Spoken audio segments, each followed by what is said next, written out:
ಎಲ್ಲರಿಗೂ ನಮಸ್ಕಾರ. ನಾನು ಶಂಕರ್ ಭಟ್. ನನ್ನ ಹೊಸ ಯೂಟ್ಯೂಬ್ ಚಾನಲ್ ಹೋರಾಟದ ಅಮೃತ. ರಾಜ್ಯದಲ್ಲಿ ಲಂಚಕೋರ ಅಧಿಕಾರಿಗಳೇ ಪಾರಮ್ಯ ಮೆರೆದಿದ್ದಾರೆ.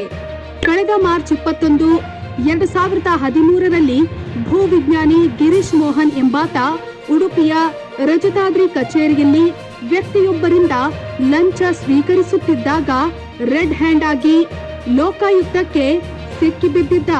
ಮಣಿಪಾಲದ ಹೆರ್ಗದ ಮರಳು ಗಣಿಗಾರಿಕೆ ಉದ್ಯಮಿ ಸಂದೀಪ್ ಕೋಟ್ಯಾನ್ ಎಂಬುವವರಿಗೆ ಲೈಸೆನ್ಸ್ ನವೀಕರಿಸಲು ಈತ 3,000 ರೂಪಾಯಿಗಳ ಡಿಮ್ಯಾಂಡ್ ಮಾಡಿದ್ದ.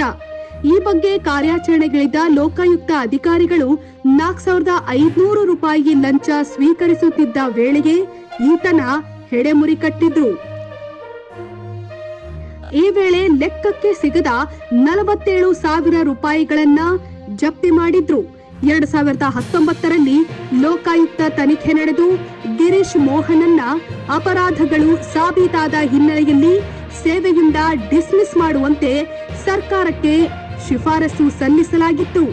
ಅದರಂತೆ ಸರ್ಕಾರ ಕೂಡ ಈತನನ್ನ ಸೇವೆಯಿಂದ ನಿವೃತ್ತಗೊಳಿಸಿತ್ತು.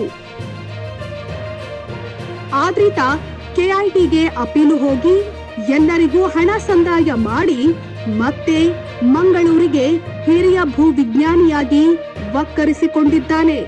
ಹಾಗಿದ್ಮೇಲೆ ಲೋಕಾಯುಕ್ತ ತನಿಖೆಗೆ ಬೆಲೆ ನೀಗಿಲ್ವಾ? ಸರ್ಕಾರದ ಆದೇಶಕ್ಕೆ ಕಿಮ್ಮತ್ತಿಲ್ವಾ? ಈ ಹಿಂದೆ ಈತ ಮಂಗಳೂರಿನಲ್ಲಿದ್ದಾಗ ಈತನ ಅಕ್ರಮಗಳನ್ನ ಸಹಿಸದೆ ಪ್ರಾಮಾಣಿಕ ರಾಜಕಾರಣಿ ರಮಾನಾಥ್ ರೈ ಅವರು ಈತನನ್ನ ಹೊರಗಟ್ಟಿದ್ರು. ಇದೀಗ ಈತ ಮತ್ತೆ ವಕ್ಕರಿಸಿದ್ದಾನೆ. ದಕ್ಷಿಣ ಕನ್ನಡದ ಮುಕ್ಕಾಲು ಭಾಗ ಈತನ ವ್ಯಾಪ್ತಿಗೆ ಬರಲಿದ್ದು, ಗಣಿಗಾರಿಕೆಗೆ ಸಂಬಂಧಿಸಿದ ಎಲ್ಲ ಅಕ್ರಮ ಸಕ್ರಮಗಳ ಅನುಮತಿಗೆ ಈತನೇ ಸುಪ್ರೀಂ. ಇನ್ನು ಈತನ ಉಂಡಾಟವನ್ನ ತಡೆಯೋರ್ಯಾರು? ಈ ಮಧ್ಯೆ ಪ್ರಾಮಾಣಿಕವಾಗಿ ಪರವಾನಗಿ ಪಡೆದು ಗಣಿಗಾರಿಕೆ ನಡೆಸುತ್ತಿರುವ ಉದ್ಯಮಿಗಳಿಗೆ ಅಫ್ತಾಕ್ಕಾಗಿ ಖಾಲಿದ್ ಮತ್ತು ಇಕ್ಬಾಲ್ ಎಂಬಿಬ್ಬರು ಬೆದರಿಕೆ ಹಾಕುತ್ತಿದ್ದಾಗ ಸಿಕ್ಕಿಬಿದ್ದಿದ್ದಾರೆ. ಖಾಲಿದ್ ಎಂಬಾತ ಬಂಟ್ವಾಳ ಶಾಸಕರ ಪರಮಾಪ್ತನಾಗಿದ್ದಾನೆ. ಸಾಲದಕ್ಕೆ ಈತ ಬಂಟ್ವಾಳದ ಬಿಜೆಪಿಯ ಅಲ್ಪಸಂಖ್ಯಾತ ವಿಭಾಗದ ಕಾರ್ಯದರ್ಶಿಯೂ ಆಗಿದ್ದಾನೆ. ಈತ ಶಾಸಕರ ಹೆಸರೇಳಿಕೊಂಡೇ ವಸೂಲಿಗಿಳಿದಿದ್ದಾನೆ.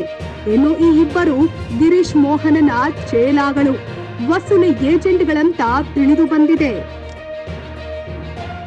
ಈ ಇಬ್ಬರ ಜಾತಕವನ್ನ ಅಮೃತ ಜಾಲಾಡುತ್ತಿದೆ. ಈ ಮಧ್ಯೆ ಶಾಫಿ ಎನ್ನುವ ವ್ಯಕ್ತಿಯೂ ಇದ್ದು, ಈತ ಯಾರು? ಈತನಿಗೂ ಗಿರೀಶ್ ಮೋಹನನಿಗೂ ಏನ್ ಸಂಬಂಧ? ಗಿರೀಶ್ ಮೋಹನ್ ಮತ್ತೆ ಮಂಗಳೂರಿಗೆ ವಕ್ಕರಿಸಿದ್ದು ಯಾರ ಪ್ರಭಾವ ಕೆಲಸ ಮಾಡಿದೆ?